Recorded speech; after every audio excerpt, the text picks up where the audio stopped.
American Express is one of those companies whose cards gives you a ton of points, but it would be a waste if used incorrectly. And so in today's video, we'll be going over every single way you could redeem American Express membership reward points, from ones that will give you maximum value and ones that you should never even consider because you'll be literally throwing money away. So heading over to the rewards portal, the first option and the most straightforward one is redeeming for statement balance. This is as close as it gets to cashback because unlike Chase, there's no straightforward way for you to deposit straight into a bank account or convert any number of points you want. In fact, if I try to put a higher number here, it'll say please enter an amount that is less than your statement balance. Alternatively, you could go to the cover charges page and choose exactly which ones you want to redeem points to cover. Weirdly, both the statement credit and cover charges links goes to this same page. Now, although this is the easiest way to use your points,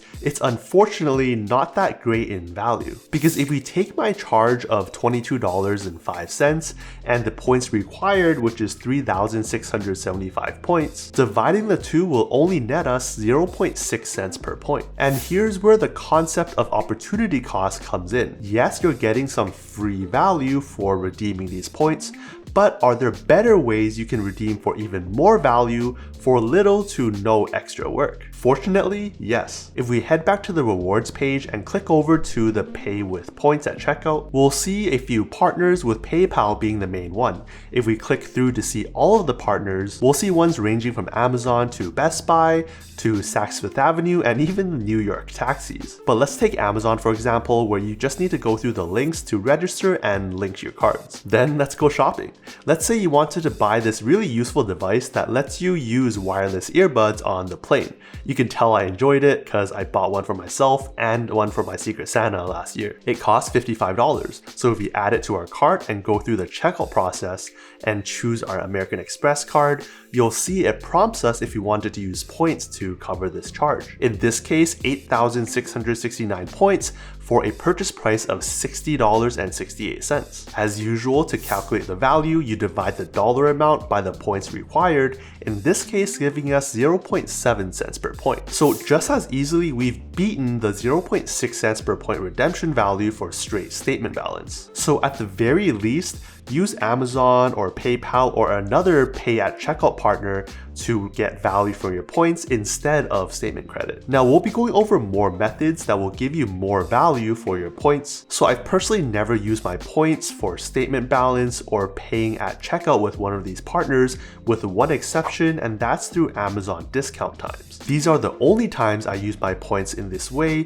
because throughout the year, you could be targeted for some massive discounts on Amazon by using a minimum number of points, sometimes as high as 50% off. That's like getting these AirPods for less than $100, which is exactly what one of my friends did. And so I would check sites like Doctor of Credit or Slick Deals from time to time to see if there's any new offers up, or use this link amazon.com/Amex offer to see if you're targeted. Personally, I get targeted once or twice a year, but sometimes the discounts are only as high as 10 or 15% off. But it is something that adds up over time. Okay, next up we have a redemption that will finally get us to that 1 cent per point mark, and that's with gift cards. If we go back to the portal, click on over and then view all gift cards, we can see over 100 different companies that we can buy gift cards for through this portal. For example, if you shop at Target a lot, you can redeem for this $100 gift card with 14,286 points. If you want something more general like an Amex gift card, the same $100 value will cost you 20,000 points. Or if you're into home furnishing, for example, you can get a CB2 gift card of the same value for just 10,000 points. As you can see, the price varies from company to company. Usually the more flexible the use case, the more it will cost you. So for the generic card that can be used wherever, the $100 costing you 20,000 points will give you a value of 0.5 cents per point. Whereas for more niche stores like CB2, the $100 using 10,000 points will give you a value of 1 cent per point, which is the highest we've seen so far. That said, again, there's opportunity cost. Yes, you might get 1 cent per point in value for your points in this way, but you may want to save those points and instead purchase directly, especially when there are certain Amex offers. There's usually about 100 at a certain time, giving you a wide range of discounts across many different stores, with some recent highlights like getting $100 back after $500 of spend at Hyatt hotels in Canada, $75 back after $250 of spend towards Delta Airlines, which you could stack with the airline incidental credit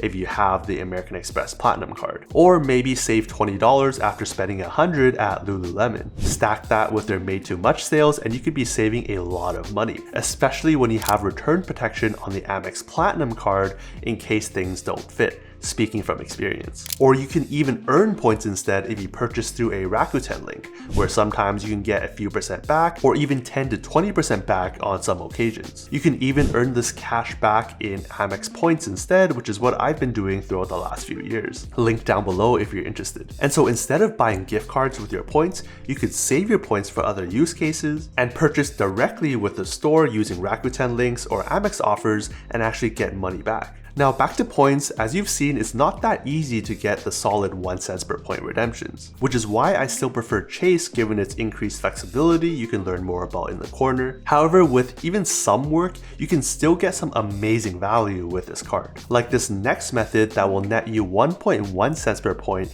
in as close to cash as possible. Essentially, if you have the Charles Schwab version of the American Express Platinum card, which has all the same benefits and the same annual fees, you can then transfer your points to your brokerage account at 1.1 cents per point, meaning with say 100,000 points welcome bonus, you could cash that out at $1,100 towards your brokerage account, and then do whatever you want, like withdrawing it. Unfortunately, if you already have another version of the Platinum card like I do, then you won't qualify for the welcome bonus on this other Platinum card. But you could still go for that card just to cash out your points in this way if that's what you'd like. Alright, now before we jump into what I believe is the best way to use your Amex points, let's go over one of the worst ways you can use your Amex points, and that's through the Go Shopping portal. Fortunately, it's probably not a widely used feature, given after June of 2024, this portal and redemption method will no longer be available. Good riddance, because the redemption value here is horrible, like 200,000 points for a $1,000 iPhone, or 100,000 points for a $500 Quest 3. All of these redemptions are giving you an awful 0.5 cents per point, the lowest compared to any of the other methods. I mean, you could just buy the item straight up and redeem for statement credit at 0.6 cents per point if you really wanted to.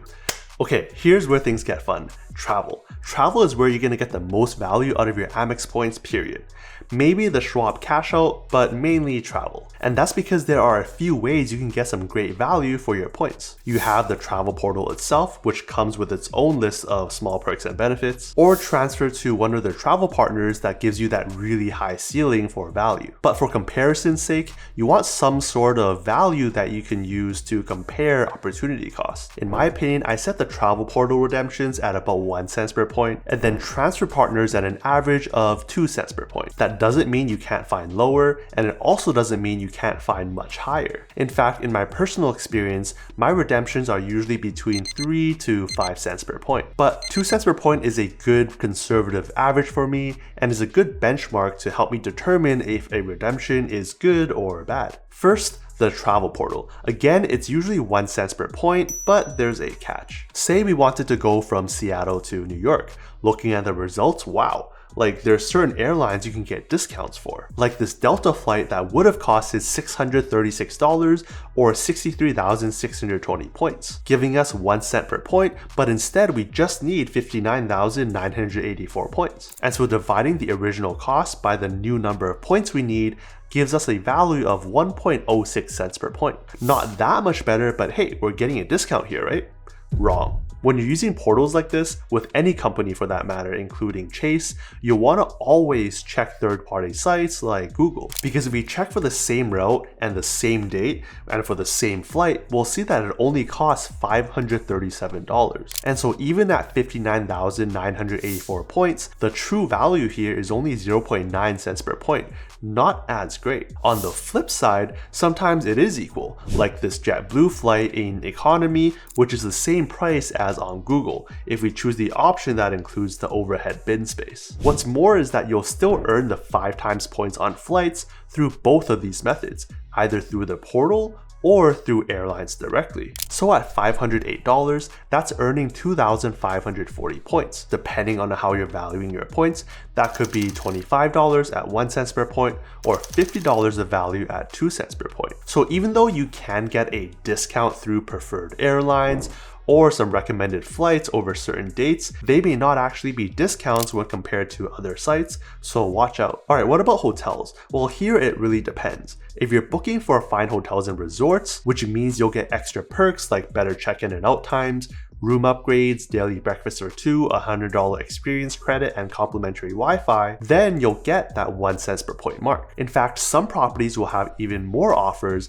like this Conrad Tokyo, where you're getting the 3rd night free when staying at least 3 nights. But when you get to the other hotels not part of this program, that's when the value drops. Like the AC Hotel in Ginza, Tokyo, costing about $2,400 or 345,000 points, dividing the two giving us 0.7 cents per point. As you can see, the redemptions for hotels aren't that great, so personally I would only go through this portal if I'm trying to trigger the $200 hotel credit on my Amex Platinum card. Because otherwise, A, the prices could be lower on other third-party sites, or B, I could use other cards to give me even more value, like the Venture X, where booking through the portal will net me 10 times in points compared to 5 times on the Amex Platinum. That said, now let's get into the method that will give you the most value for your points, and that's with travel partners. There are over 20 partners to choose from, but they are not all created equal. But let's walk through a few redemptions to show you how it's done, including one I actually did last year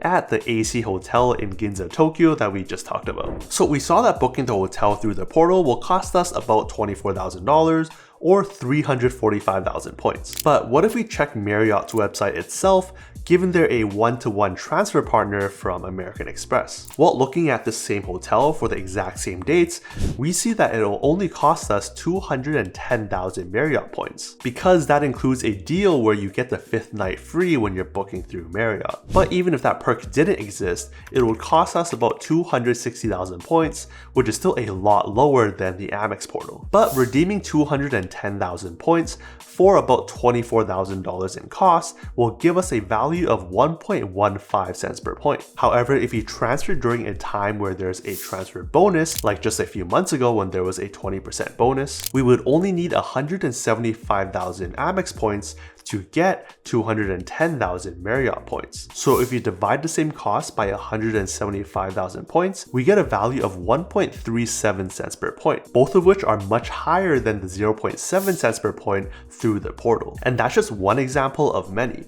even though Marriott is not anywhere near one of American Express's best transfer partners. Instead, for that, we gotta look at flights, like their partnership with ANA and Virgin Atlantic flying to Japan. As one of the most sought after redemptions, the value here could be quite unbelievable, especially when the seats look like this in business class and this in first class. First, looking at Google, we see these flights will go for $950 in economy, about $7,800 in business class, and over $20,000 in first class. But you can book these flights with points in a few ways. Yes, including that first class ticket. One with ANA directly, costing you 40,000 points in economy, 100,000 in business, and 150,000 in first class. Or two, booking through the Virgin program that partners with ANA, costing you 60,000 in economy, 90,000 in business, and 145,000 in first class. The difference in points here is pretty minimal given recent changes, but booking through ANA directly will give you access 355 days out, which is when these seats are released. But you will have to book round-trip flights. With Virgin, you'll only see 330 days out, meaning space would have already been snatched up. In both cases, however, you can check the very near term, like the next few weeks, because sometimes space will open up last minute. That, or use tools like Seats.Aero to help you along that search. That said, both of these methods will come with significant fuel surcharges, and checking right now will go as high as $537 regardless of class. And so if you take the ANA numbers, that means for economy it's $950 minus the fees divided by 40,000 points, giving us a value a little over 1 cent per point. Do the same for business class and we get 7.26 cents per point, and then the same for first class, giving us 13.44 cents per point. If you can find availability. Other methods like Aeroplan can also book these flights, but at a higher cost of 150,000 points round trip, but will charge you a lot lower in fees, usually around $100. Again, I can't stress this enough, but there's always an opportunity cost. Yes, 1 cent per point through the portal is kind of meh, but it's straightforward. Whereas sure, you can get 2, 3, or even more cents per point through transfer partners, but if it takes you hours upon hours to learn this space, let alone needing to find availability, they're using up your most precious asset, and that's your time. Only you can determine if that time spent is worth it. At the same time, if you wouldn't pay $8,000 for business class or over $20,000 for first class, then the cents per point calculations don't really matter. You have to scale that down to what you would actually pay for. But the general theme is true. The lower the redemption value, the easier it is, like for statement credit. And the higher the redemption value, the harder it is, like these transfer partners. That said, if you are interested in these redemptions, where even just one card's welcome bonus is enough to get you that round trip business class flight, go on and check out this video to learn all about it. I'll see you over there.